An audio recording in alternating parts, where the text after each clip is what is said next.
Muy buenas noches.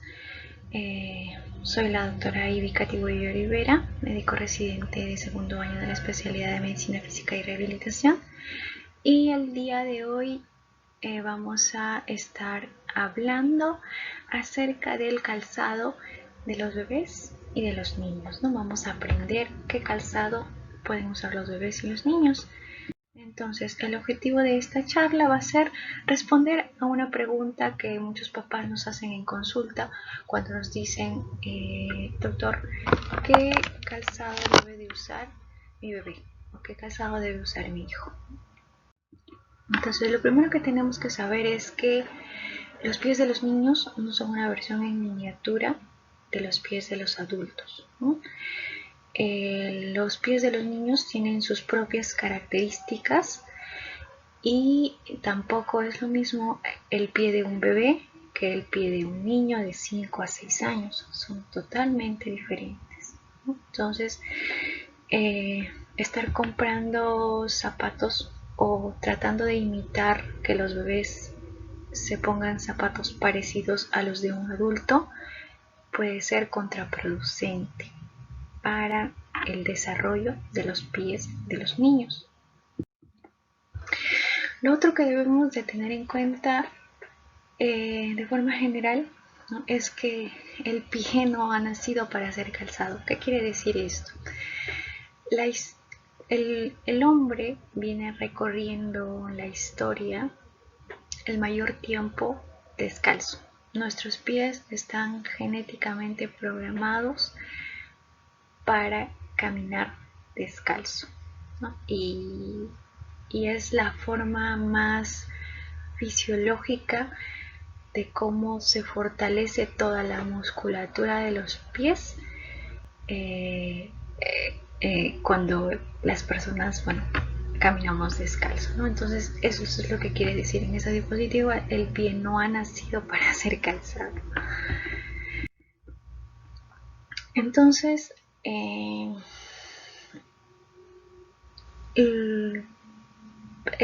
normalmente antes en la historia, pues la historia nos dice, ¿no?, de que el hombre comenzó a utilizar zapatos sobre todo para protegerse del frío, de la humedad, de los golpes, ¿no? Y en la actualidad ya se usa también de una forma más decorativa, ¿no? Entonces hay que tener en cuenta cómo nació el uso del zapato, ¿no? Y por qué es que se dice, ¿no?, de que el pie no ha nacido para ser calzado, o sea, no ha nacido para para ser usado con un zapato, ¿no? Entonces, lo otro que tenemos que tener en cuenta es saber cómo es el pie de mi hijo, ¿no? Cómo es el pie de mi bebé, cómo es el pie de mi niño. Entonces, primero tenemos que saber que cuando el bebé nace, todo su piecito, o sea, el pie completo del bebé está formado por cartílago. Es un pie bastante, por lo tanto, es un pie bastante flexible.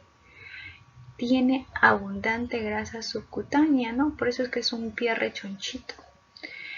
Y lo otro que siempre causa duda en los papás es que el bebé nace con pie plano, y a eso se le llama el pie plano fisiológico, y eso va a estar hasta más o menos los 3 años de vida, que es cuando se comienza a formar el arco plantar, y este arco plantar no termina de formarse hasta más o menos los 8 o 9 años, ¿no? Y es ahí cuando recién podemos hablar de un diagnóstico de pie plano como tal, ¿no?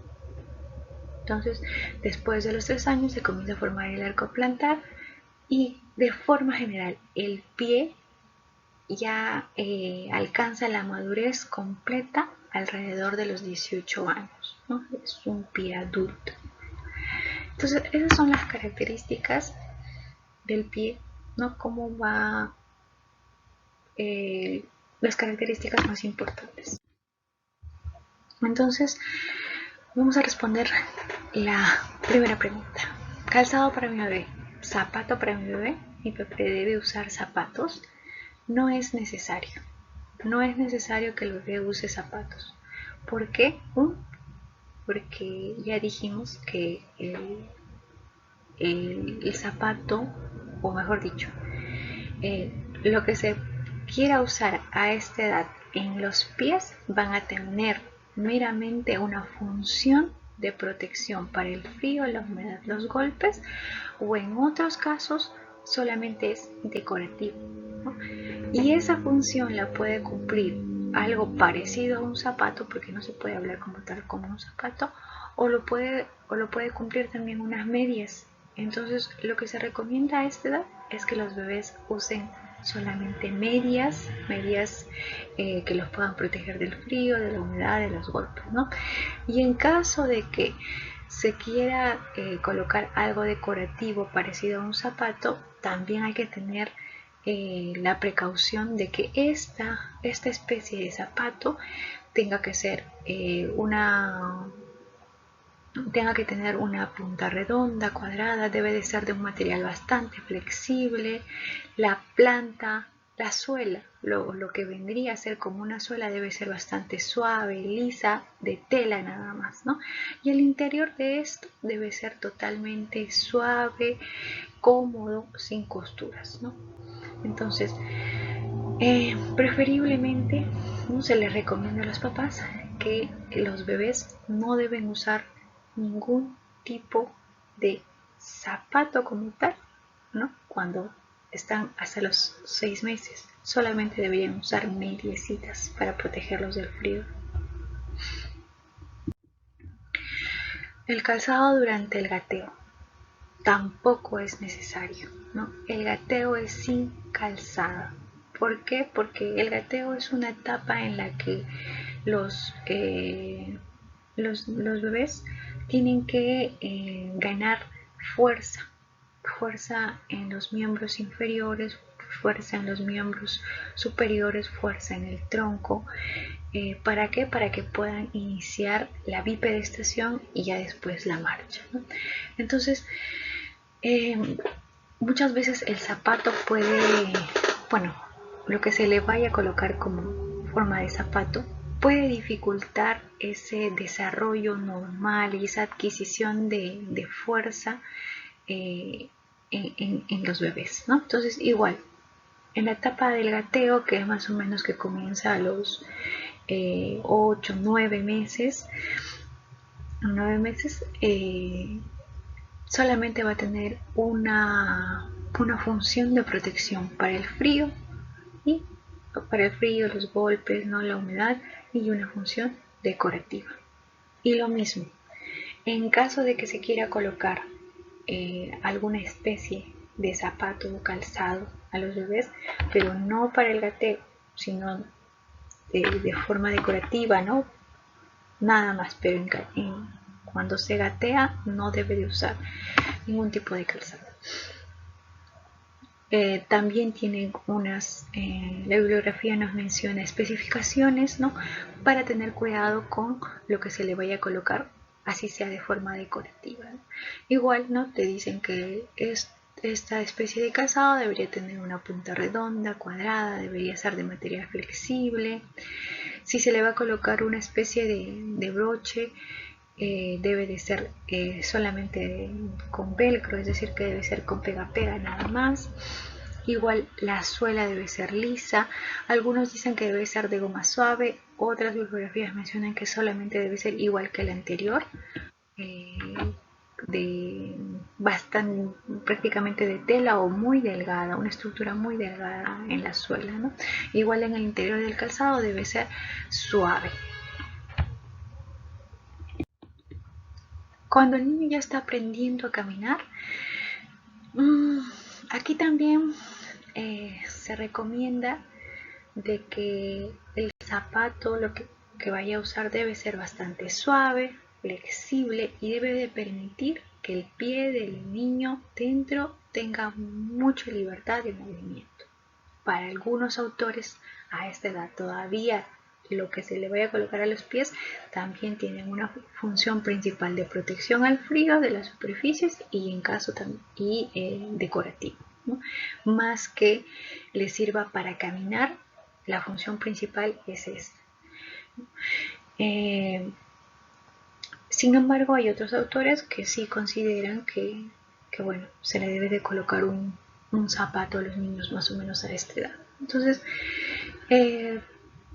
pero lo que se le vaya a colocar debe de mantener o debe permitir que el pie del niño se mueva libremente dentro del calzado, ¿no? Entonces, aquí te dan especificaciones, debe ser bastante holgado, ¿no? En su interior debe tener una holgura de más o menos 10 milímetros, igual la punta debe ser redonda o cuadrada, el material debe seguir siendo bastante flexible, la suela también debe de ser flexible, plana, aquí se ve como un poquito de taco, ¿no? Pero normalmente debería ser plano. Y en el interior también debería ser bastante suave, sin costuras, ¿no? Entonces más o menos eso es para esto, sobre todo entre 1 año a 2 años, ¿no? A los 3 años ya se le puede específicamente colocar con estas especificaciones un zapato. Entonces ya cuando mi hijo ya camina, es decir, cuando ya tiene 3, 4, 5 años, ¿no? En aquí ya se habla ya como tal de un zapato, ¿no? Igual la idea siempre es de que el zapato que sea bastante flexible. En esta edad se recomienda que sea bastante flexible en la parte del antepié. ¿Qué más? Debe tener las mismas especificaciones en relación a la holgura, es decir, debe permitir que el pie del niño se mueva libremente dentro del zapato con una holgura de 10 a 15 milímetros. Igual siempre a esa edad las puntas de los zapatos deben ser redondos o cuadrados, ¿no? El material debe ser flexible y en este caso ya se pide que sea transpirable porque en esta edad el niño ya es más activo. La suela se recomienda que sea de goma, amortiguable, por lo mismo que el niño ya también es más activo a esta edad, y que sea bastante flexible. Se pide que tenga un pequeño refuerzo posterior para que pueda sujetar bien lo que es la parte del tobillo del niño. Y ya cuando hablamos de niños más grandes, de 7 a 14 años, ya hablamos ya específicamente de un zapato muy parecido a la del adulto, ¿no? Pero igual en esta etapa también tiene sus propias especificaciones. Como primer característica importante, sigue siendo la holgura, ¿no? Debe tener una holgura de 10 a 15 milímetros por dentro. En aquí ya la punta también te piden que sea como un pequeño refuerzo, ¿no? Igual debe ser punta redonda o cuadrada, eso no cambia. En aquí ya hablan un poco más de la elevación de la parte posterior del zapato, en la parte del talón, ya hablan de un taco, ¿no? Que en este caso, si son niños de 7 a 10 años, no debe sobrepasar de 10 milímetros y en el caso de niños más grandes no debe pasar de 15 milímetros, ¿no? La suela debe ser de un material amortiguable, ¿no? Y debe también llevar un refuerzo posterior. Entonces hablamos un poco acerca de cosas importantes como por ejemplo si tu bebé debe de llevar calzado o no, en la etapa del gateo si debe de llevar calzado o no, ya cuando empieza a caminar, ya cuando ya camina, ya más o menos las características del zapato vienen a cambiar un poco nada más, pero se parecen, ¿no? Pero de forma general debemos llevarnos esto. Lo primero es que el desarrollo óptimo del pie ocurre al caminar descalzo, como les mencioné al inicio, ¿no? Debemos fomentar que el niño camine el mayor tiempo descalzo. ¿Para qué? Para que pueda desarrollar una correcta musculatura de los pies. Entonces, descalzo en superficies como gras, superficies como la arena, superficies irregulares. Eso ayuda a fortalecer la musculatura. ¿Qué más? Los niños no necesitan zapatos hasta que aprendan a caminar, ¿no? La marcha se puede ver entorpecida por el uso de zapatos que sean demasiado apretados y no le dejan el libre movimiento de los pies. ¿Qué más? Los zapatos rígidos y compresivos pueden causar deformidad en los pies, de eso ya hablamos, ¿no? Y también pueden generar debilidad y pérdida de movilidad, ¿no? Entonces, importante estos puntos, ¿no? Eso era todo lo que les quería quería hablar el día de hoy. Muchas gracias.